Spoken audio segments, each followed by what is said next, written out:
மும்பையிலிருந்து ஈரோடு மாவட்டம் பவானிக்கு கடத்தி வரப்பட்டிருக்கிறது 10 நாட்களேயான ஆண் குழந்தை.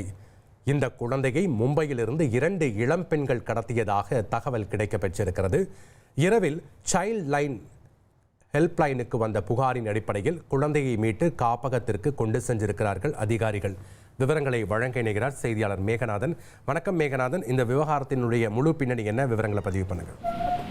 வணக்கம். இன்று நள்ளிரவு பார்த்தோம்னால் ஈரோடு மாவட்ட காவல் கட்டுப்பாட்டு அறிக்கை ஒரு செல்போன் அழைப்பு மூலமாக ஈரோடு மாவட்டம் பவானி மீனவர் வீதி பகுதியில சந்தேகத்திற்குரிய வகையில் சுமார் 10 நாட்களே ஆன ஒரு ஆண் குழந்தை இருப்பதாக பொதுமக்கள் அளித்த தகவலின் பேர்ல சைல்டு ஹெல்ப்லைன் அதிகாரிகள் மற்றும் பவானி போலீசார் அந்த வீட்டில் சோதனை மேற்கொண்ட போது அந்த வீட்டில் இருந்த பிரவீன் என்பவரிடம் போலீசார் விசாரணை நடத்தியதில் மும்பையிலிருந்து 2 இளம்பெண்கள் மூலமாக பிறந்து 10 நாட்களே ஆன ஆண் குழந்தை கொண்டு வரப்பட்டதாகவும் அந்த குழந்தையை விற்பனைக்காக இங்கே வைத்திருப்பதாகவும் உறுதி செய்யப்பட்டது. இந்த நிலையில பிரவீனை காவல் நிலையம் அழைத்து வந்த பவானி போலீசார் அவரிடம் விசாரணை நடத்தி வருகிறது. மேலும் மும்பையிலிருந்து யார் அந்த குழந்தையை கடத்தி கொடுத்தார்கள் என்பது குறித்தான கூடுதல் விசாரணை நடைபெற்று வரக்கூடிய நிலையில அந்த பிறந்து 10 நாட்களே ஆன அந்த ஆண் குழந்தையை குழந்தைகள் காப்பக அதிகாரிகள் மீட்டு அந்த குழந்தையை ஈரோட்டில் உள்ள ஒரு காப்பகத்திற்கு கொண்டு சென்றுள்ளனர். மேலும் இந்த பிரவீனிடம் பவானி போலீசார் விசாரணை நடத்தி வருகின்றனர். மும்பையிலிருந்து அந்த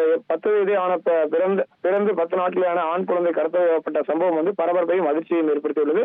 அதாவது பார்த்தோம்னால் கடந்த 2 மாதத்துக்கு முன்பாக பெங்களூரில் இருந்து ஒரு பெண் குழந்தை கடத்தி வரப்பட்ட சம்பவம் பவானியில் அரங்கேறி 2 பெண்கள் கைது செய்யப்பட்டார்கள். அதனைத் தொடர்ந்து சித்தோடு அருகே பாலத்தினடியே ஒருங்கிக் கொண்டிருந்த ஆந்திர மாநில தம்பதியினரின் 1.5 வயது பெண் குழந்தை கடத்தப்பட்டு 25 நாட்களுக்கு பிறகு மீட்கப்பட்டு பெற்றோர் மீட்கப்பட்ட நிலையில் அந்த வழக்கில் கணவன் மனைவி உட்பட 20 கைது செய்யப்பட்ட நிலையில இன்று இந்த சம்பவம் அரங்கேறி இருக்கக்கூடிய சம்பவம் ஈரோட்டிலேயே பரபரப்பை ஏற்படுத்தி உள்ளது. நன்றி மேகநாதன், உங்களுடைய தகவல்களுக்கு.